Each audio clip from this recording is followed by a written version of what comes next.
Сәлем достар, бұл Балмұздақ және мен Алина. Бүгін мамандық таңдауға қатысты подкастымызды жалғастырамыз. Осы бөлімде ата-ана мен бала арасындағы түсініспеушілік неге әкеліп соқтыратыны туралы болмақ. Тым шектеу қойылып жатса, болашақта баланың қандай болып өсуіне әсер етеді. Ата-аналары әрине, мен қазір айтатыным, ол 100% орындалады деген нәрсе емес. Ол әрбір ата-анаға, әрбір қарым-қатынасқа байланысты нәрсе. Біріншіден, егер біз тым баланың болашағына қол сұға берсек, ата-ана ретінде, оның қалауына қарамастан өз қалауымызды алдын ала қоя берсек, онда баланың қалауына, болашақта өз-өзіне тұратын, өз-өзін қорғаштайтын, өз-өзінің ойын, емін еркін айтуға шектеу қоямыз. Ондай бала кім болып шығады? Өзіне сенімсіз, жалтақтап қарай береді, мен дұрыс істедім бе? Біреуден, сен кереметсің, жақсы, дұрыс деген сөзді күтіп тұрады. Ондай бала ертең мысалға ол ер кісі болсын, болашақ әйел кісі болсын, мысалға жолдасының сөзінен шыға алмай қалуы мүмкін. Жолдасы не айтса, сол дұрыс деген сөз. Өйткені ол солай үйреніп қалған, ата-ананың айтқаны дұрыс деген сияқты. Ол мысалға бір сценарий деп айтайық. Ал екінші сценарий бойынша не болуы мүмкін? Бала мен ата-ананың қарым-қатынасы бұзылады. 10 жыл оқиды, 5 жыл оқиды, мүмкін 5 жыл оқып, 10 жыл жұмыс істейді сол ата-анасы таңдап берген бір мамандықпен. Бірақ ерте ме кеш пе ол адам депрессияға түсуі мүмкін. Ол адам өз-өзін әлі ізденіп жүр деген сөз. Ол болашақ бала өз-өзіне, өз-өзінің кім екендігін, өз-өзінің бақытты ма, бақытты емес па осы жұмыста жасап жүргені, сондай сұрақтар туындайды. Депрессияға түскеннен кейін әрине оның салдары да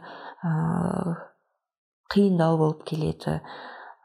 Депрессия суицидқа да алып келуі мүмкін. Бұл екінші сценарий деп айтайық. Қарым-қатынастың бөлінуінің біреуі ол өкінішке орай ата-ана мен баланың бір-бірін түсінбей, бір-бірін өмір бойы кінәлап, ит пен мысық сияқты өмір сүру. Ондай жағдайлар өте көп. Маған келетін клиенттердің де арасында осындай әңгімелер өте көп шығады.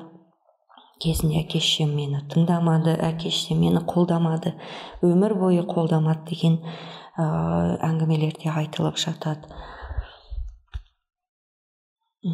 Енді бұл жаңағы тек қана негатив жағын айтып отырмыз. Кейде керісінше, балаға әке-шешенің қолдауы болашақтағы мамандығын дұрыс таңдауына да көмек береді. Ол жағы да бар. Бірақ бұл жерде не болса да, ол ата-ана мен баланың бір-бірінің арасындағы қарым-қатынастың әсері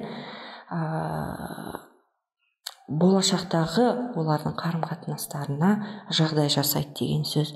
Ол тек қана мамандыққа байланысты емес, ол баланың кішкентай кезінен өсіп келе жатқан өмірінен байланысты.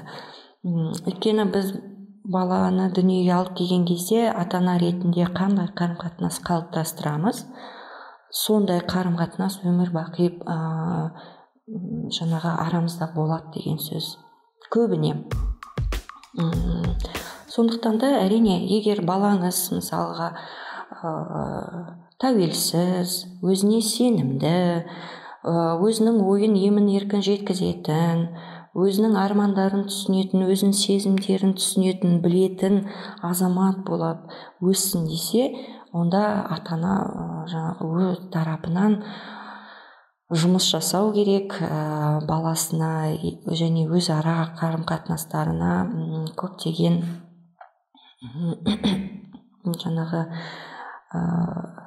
жұмыс жасау керек. Ол баламен дұрыс сөйлесу, ол баланың ойын тыңдау, баланың тұлға екенін, жеке тұлға екенін кішкентай болса да, 16 жасар болсын, 5 жасар болсын, бірақ жеке тұлға ретінде қабылдаса, ең алдымен. Онда әрбір ата-ана әрине баласының болашақ мамандыққа деген қандай қызығушылығы бар, соның барлығын сұрап білістіріп және бірге ізденеді. Өйткені ата-ана ол мен бәрін білемін, басымнан өткен, өмірді мен сүрдім, менен артық ешкім білмейді деген. Жоқ, ол олай емес. Иә, ата-ана өзіне сай, өзіне берілген өмірін сүрді, жаңағы көргенін көрді деп айтып жатамыз. Бірақ оның барлығын өмірін алып келіп баланың болашағы осындай болады деген ол тым дұрыс емес. Бұндай шешімге келген ата-аналар міндетті түрде балаларына қатты басымды жаңағы өзіне ыңғайландырып, сондай бала көбіне мамандық таңдауда сондай жолдарды қолданады. Маған қарада жаңағы жасай бер деген сияқты. Жоқ, ата-анада білмейтін нәрсесі бар, ата-ананың көрмеген нәрсесі де бар. Өйткені ата-ана ол барлық мамандықта жұмыс істеп шыққан жоқ, барлық өмірді көрген жоқ. Неге егер мен ата-ана ретінде қиын өмір сүрсем, менің балам қиын өмір сүреді деген ойда тұрамыз. Оның барлығын ата-ана өзіне сұрақ қою керек ең алдымен. Мен ойымша енді осы қағидаларда әрбір ата-ана қолданып ұстанып жүрсе, онда баласымен қарым-қатынас жақсы болады. Ертең баласы мамандық таңдаған кезде өзінің бақытсыз мамандықта қалуына немесе қалауына әсер етті деп әке-шесін ешқашанда кінәламайды. Өйткені бұл жерде ата-ананың да әрине үлесі бар, және баланың үлесі болса егер, онда болашақта ата-ана айтады, біз бірге отырып осы мамандықты таңдадық, бірге. Егер ұнамаса, онда болашақта сен бізді кінәламайсың деген сияқты ойларды айтуға болады. Сонда бұл 17-16 жасар балаларымыз әлі психикасы да мысалға толығымен қалыптасқан жоқ, өзінің болашақтағы кім болатыны қалыптасқан жоқ, өзінің кім екендігі, бұл өмірде орны қандай екендігі әлі белгісіз болып жүрген жандарға одан арман көп қиындық туғызбау үшін бірге сөйлесу керек. Біз мамандыққа бірге барып көру керек. Ол мамандықтар туралы не жазылып жатыр, кім не айтып жатыр, интернеттен соның барлығын бірге қарау керек біз ата-ана ретінде. Немесе керісінше айтады, жақсы балам, сен мысалға инженер болам деп жатырсың. Қара, бірақ кейде ата-аналар біледі, мысалға баланың инженер болуына мүмкін қабілеттері толығымен жетпейтін шығар деп.